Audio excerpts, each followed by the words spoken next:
하나님 말씀 함께 보겠습니다. 빌립보서 3장 7절에서 12절 말씀 함께 보시겠습니다.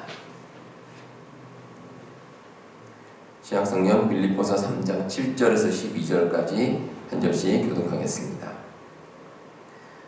그러나 무엇이든지 내게 유익하던 것을 내가 그리스도를 위하여 다 해로 여길 뿐더러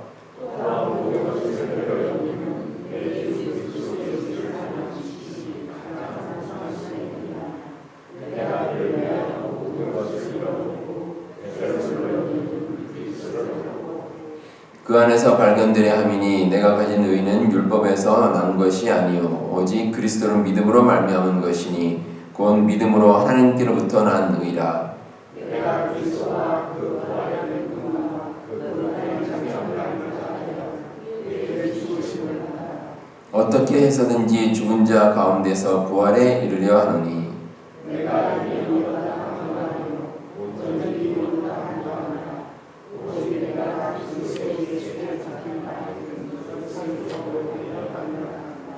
아멘. 오늘은 우리가 종려주일 예배로 드립니다. 이 종려주일은 예수님께서 예루살렘에 입성하신 것을 기념하는 주일입니다. 예수님께서 예루살렘으로 들어오신 이유는 십자가를 지시기 위함입니다. 그리고 예수님의 십자가는 우리의 삶을 완전히 변화시켰습니다. 죄로 인해 사망의 권세를 이기지 못했던 우리가 십자가를 통해서 죄의 문제를 해결하고 영원한 생명을 얻게 되었습니다.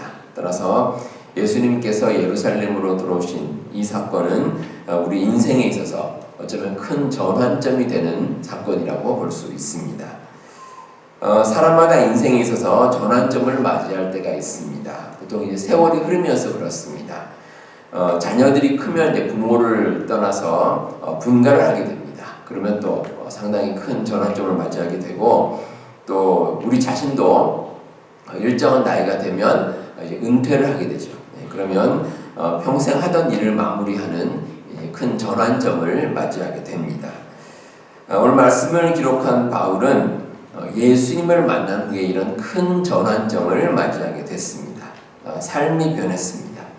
우리가 나이가 든다든지 어떤 계기를 통해 만나는 그런 단순한 변화와는 차원이 다른 변화입니다. 바울의 삶이 송두리째 달라진 엄청난 변화라고 볼 수가 있습니다. 흔히 이러한 이제 엄청난 변화를 가리켜서 코페르니쿠스적인 전환이다 이렇게 이제 사람들이 얘기합니다.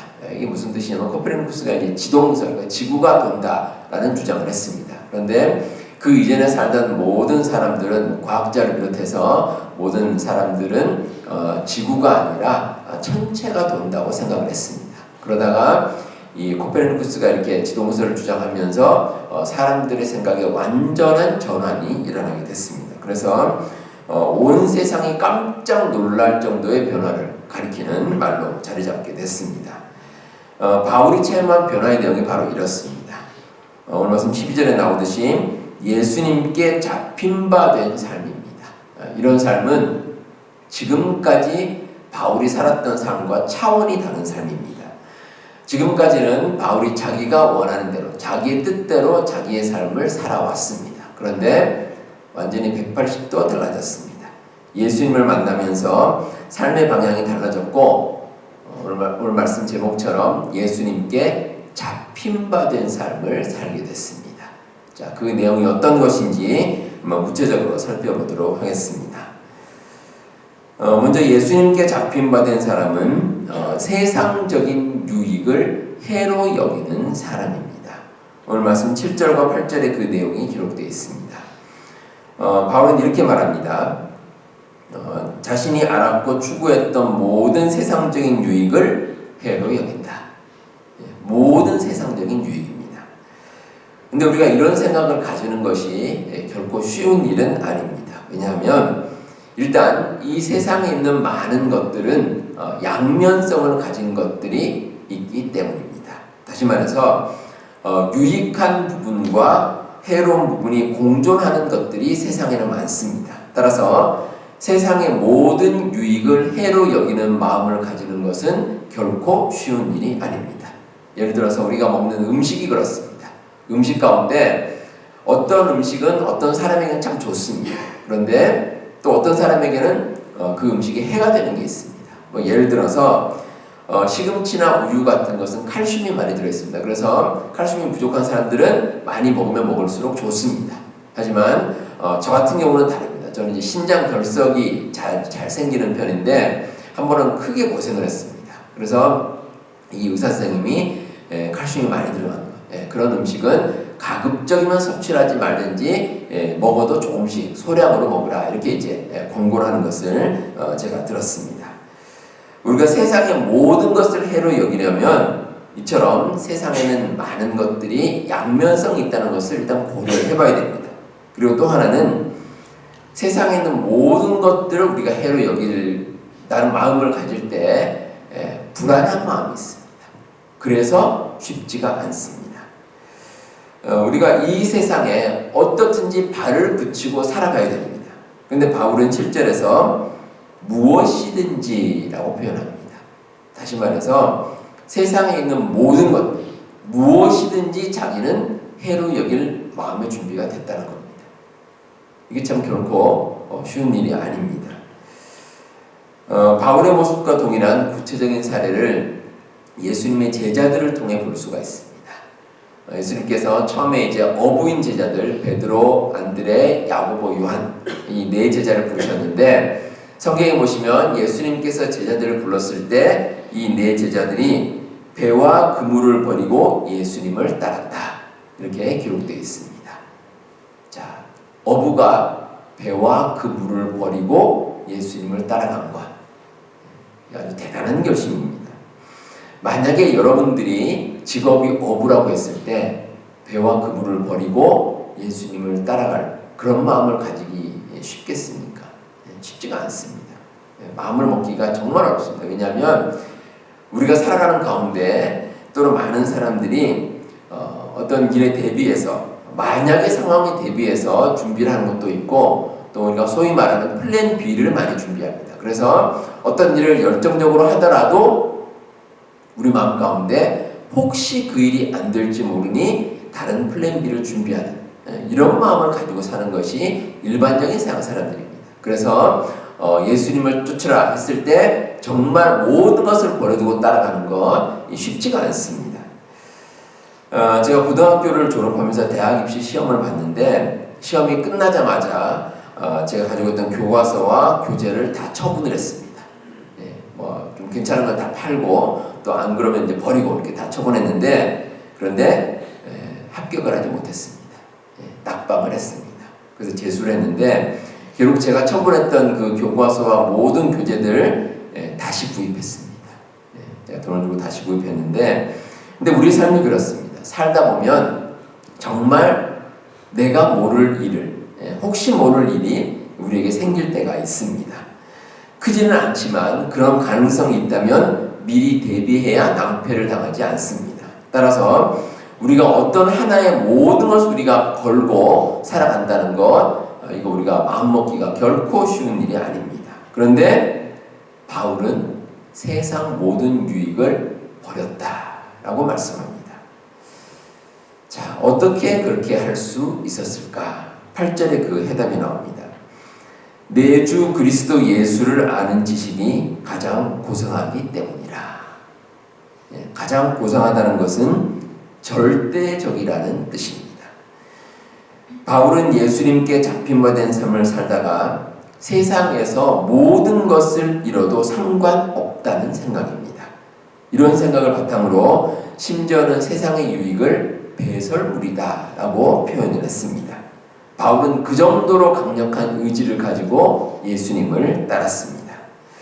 우리 여러분들 생각해 보시기 바랍니다. 여러분들 아마 대부분의 분들이 그 전화기 스마트폰을 사용하실 텐데 요즘에는 뭐 4G 또 5G 이렇게 해서 이제 아주 빠른 그런 전화기를 사용을 합니다. 그런데 이런 시대에 아주 오래전에 우리가 여러분들 아시겠지만 그 처음에 나왔던 휴대전화가 있습니다. 2G라고 그러죠. 좀 속도도 느리고 기능도 별로 없는 그걸 지금도 사용하시는 분은 아마 거의 없을 겁니다. 자, 그리고 여러분 가운데 뭐 컴퓨터 쓰시는 분 계실 텐데 컴퓨터가 얼마나 편리합니까? 그런데 지금도 문서 작업할 때 타자기 옛날 타자기를 쓰시는 분도 아마 거의 없을 겁니다. 우리 신앙도 그렇습니다.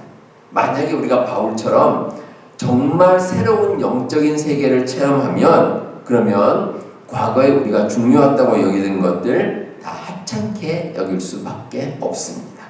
그리고 이제는 그 모든 것들과 구별되는 삶을 살 수가 있습니다. 우리가 영적으로 더 좋은 것을 깨달으면 그러면 우리 예수님께 잡힘받은 삶을 살아갈 수 있습니다. 여러분들 이 진리를 꼭 기억하시기 바랍니다.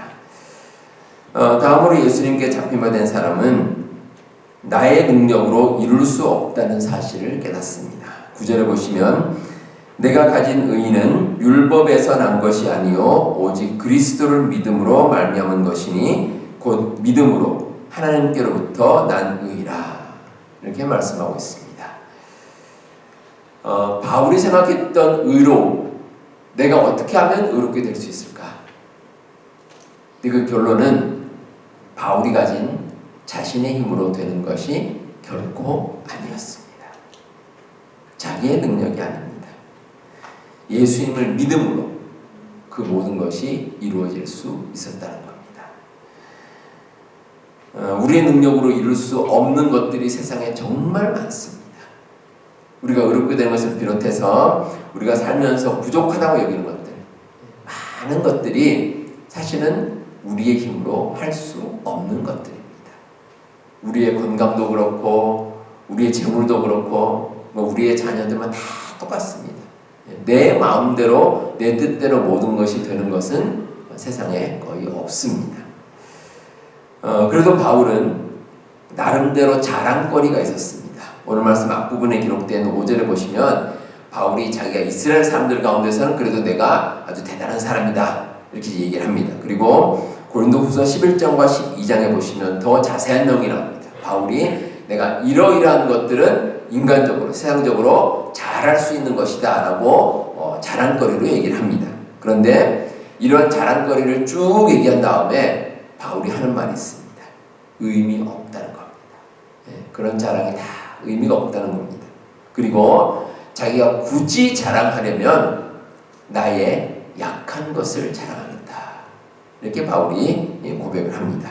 왜냐하면 예수님을 만나고 보니 자신의 능력으로 이룬 것들이 다 보잘것 없기 때문에 그렇습니다. 우리 사람이 무엇인가를 위해서 열심히 노력할 때가 있습니다. 자, 그렇게 노력하는 이유가 뭐겠습니까? 가능성이 있기 때문에, 가능성이 보이기 때문에. 내가 어떤 일에 있어서 정말 열심히 노력을 하면 그러면 뭔가 될 것 같습니다. 그때 사람들이 열정을 다합니다. 자기 열정을 다해서 그래 내가 한번 해봐야지 하고 그 일에 모든 최선을 다해서 열심히 노력을 하게 되어 있습니다. 자, 이와 관련해서 시카고 대학교 심리학 교수였던 칙센트 미하이라는 분이 있습니다. 이분이 대표적인 주장 가운데 몰입 이론이라고 했어요. 몰입. 사람이 어떠할 때 열정을 가지고 몰입을 하느냐 여기에 대해서 연구를 했습니다. 이분이 한 사람이 가진 실력과 그리고 주어진 과제의 난이도 이 두 가지로 분류를 했습니다. 그래서 예를 들어서 어떤 사람이 실력이 아주 대단한데 그 사람이 하는 일은 별로 어렵지 않습니다. 그러면 열정을 다해 몰입할 수가 없습니다. 예를 들어서 여러분들 그 축구선수 손흥민 아십니까? 손흥민 아주 유명한 선수죠. 근데 이 선수가 만약에 우리 일반인들이 뛰는 조기축구회 거기서 만약에 경기를 한다 그러면 열정적으로 하겠습니까? 아마 그렇게 하지 않겠죠. 아마 대충 해도 다 이길 수 있으니까 아마 최선을 다하지 않을 겁니다. 자, 그러면 나타나는 현상이 지루함입니다. 지루함. 열정을 알 수가 없습니다. 지루합니다. 근데 반대의 경우도 있습니다. 이 조기축구에서 활동하는 이 배 나온 아저씨가 있습니다. 근데 이 아저씨가 영국 잉글랜드 프리미어 리그 축구 경기에 뛰게 됐습니다. 자, 어떻습니까? 아마 경기 내내 공 한 번 만져보지도 못할 겁니다. 그러면 그 게임을 뛸 때 아마 불안함이 있을 겁니다. 자기 실력은 별론데 주어진 과제의 난이도는 엄청나게 힘듭니다. 그러면 사람들이 가진 생각은 불안함입니다. 따라서 우리가 열정적으로 몰입할 수 있는 조건은 적당한 실력과 적당한 난이도입니다. 근데 바울이 그랬습니다. 바울이 그래도 제법 실력이 있었습니다. 바울은 자기 자신도 능력이 있었고 또 집안이나 배경도 좋았습니다. 나름대로 열정을 다할 수 있는 자질을 갖췄습니다. 그리고 이런 자질을 바탕으로 바울은 쉽지 않은 하나님의 뜻을 이루고자 했습니다. 물론 방향이 정반대였습니다. 그리스도인들을 핍박하기 위해서 우리가 흔히 말하는 것처럼 정말 도시락 싸들고 다니면서 정말 열정적으로 일을 했습니다. 믿는 사람 핍박하기 위해서 자기가 있는 자질을 다 동원해서 그 일을 감당을 했던 겁니다. 그러니까 많은 사람들이 또 거기에 호응을 했죠. 특별히 유대 종교 지도자들이 바울 너 잘한다 하고 박수 쳐주면서 칭찬했습니다. 그러니까 바울이 얼마나 기분이 좋았겠습니까? 그 마음으로 정말 열정적으로 노력을 했습니다. 그런데 예수님 만나고 바울의 생각이 달라졌습니다. 내가 자질이 있던 것, 실력이 있던 게 아니었구나. 나는 부족한 존재구나. 이걸 깨닫게 됐습니다. 예수님 만나고 바울이 사흘 동안 앞을 보지 못했습니다. 그리고 아무것도 먹지 못하고 마시지도 못했습니다. 이 자체도 힘든 일이지만 지금까지 예수님 믿는 사람을 핍박하고 다녔는데 예수님 만나고 보니 이게 다 부질없는 짓이었습니다. 자기가 얼마나 부족한지 모릅니다. 얼마나 창피했겠습니까? 바울의 마음 가운데 정말 큰 전환이 일어났습니다. 그리고 그 순간부터 이 바울은 예수님께 잡힌받은 삶을 살게 되었습니다. 우리가 세상을 사는 가운데 삶의 여정에서 이 벽이란 것을 만날 때가 있습니다. 어떤 벽이 내 앞에 다 가로막혀서 도저히 이걸 이겨낼 수 없다고 느낄 때가 있습니다. 출애굽기에 보시면 이 모세가 이스라엘 백성을 이끌고 가는데 처음에 만난 것이 홍해입니다. 홍해를 건너야 됩니다. 그런데 쉽지가 않습니다. 근데 홍해만 건너는 것이면 멀리 시간이 걸리더라도 돌아가면 됩니다. 먼 길 돌아서 이제 가면 되는데 문제는 애굽의 군사들이 뒤에 쫓아옵니다. 앞에는 홍해가 가로막혀 있고 뒤에는 애굽 군사들이 죽이려고 쫓아오고 우리가 흔히 말하는 진퇴양난입니다. 앞으로 갈 수도 없고 뒤로 갈 수도 없고 아마 모세를 비롯해서 이스라엘 백성들이 생각을 했을 겁니다. 이 위기를 어떻게 극복할까? 근데 방법이 없습니다. 인간적으로는 방법이 없습니다. 그런데 하나님께서 홍해를 가르셨습니다. 이거는 우리 인간의 생각으로는 할 수 없는 생각입니다. 그러니까 우리가 부족하다는 거죠. 그만큼 우리는 이 세상 살아가는 가운데 도저히 방법을 찾을 수 없는 일을 만나고 하지만 하나님께서는 방법을 보여주십니다. 우리 예수님께 잡힘받은 사람은 이 원리를 깨닫고 살아갑니다. 절체절명의 순간에도 우리의 능력이 불가능할 때 하나님께서는 이루어 주십니다. 이 주님께서 함께 하신다는 이 사실, 이 진리를 우리가 체험할 때 놀라운 능력이 나타날 수가 있습니다. 여러분들 이 비밀을 잊지 마시기 바랍니다. 마지막으로 예수님께 잡힘받은 사람은 부활의 능력과 영광을 알게 됩니다. 바울은 자신이 예수님의 부활에 함께 하기를 원했습니다. 그리고 바울이 깨달은 이 부활의 원리를 우리도 안다면 우리의 삶도 우리 예수님께 사로잡힘받은 그런 귀한 삶을 살아갈 수가 있습니다. 부활의 능력을 모르는 사람들은 세상의 원리를 의지합니다. 세상이 주는 유익에 의미를 부여합니다. 하지만 한계가 있습니다. 무엇보다 부활의 능력과 영광으로 변화된 삶은 예수님께서 지켜주십니다. 우리 세상 살아가면서 여러 가지 힘든 일을 만날 때가 있습니다. 그때 우리가 그 모든 것을 극복할 수 있는 비결은 예수님의 부활의 능력입니다. 그 능력을 믿으면 우리 예수님께 사로잡힘받은 우리가 능력의 삶을 살아갈 수가 있습니다. 우리 예수님께서는 부족한 우리를 그냥 두고만 보지 않으십니다. 언제든지 우리를 도와줄 준비가 되어 있습니다. 그래서 예수님의 능력에 의지하면 우리는 이 세상을 승리하고 살아갈 수 있습니다. 빌립보서 4장 13절 말씀처럼 내게 능력 주시는 자 안에서 내가 모든 것을 할 수 있느니라. 이 놀라운 비밀을 여러분들은 꼭 기억하시기 바랍니다. 우리 예수님께서는 우리를 위해 십자가를 지시려고 친히 예루살렘에 들어오셨습니다. 그것을 기념하는 종려주일 우리가 지키고 있습니다. 우리 예수님께서 우리를 위해 구원의 길을 열어주셨고 또 지금도 우리와 함께 해주십니다. 이 사실을 여러분들 잊지 마시고 우리가 살아가는 한평생 우리 예수님께 의지하며 살아가시는 우리 모든 성도님들 다 되시기를 바랍니다.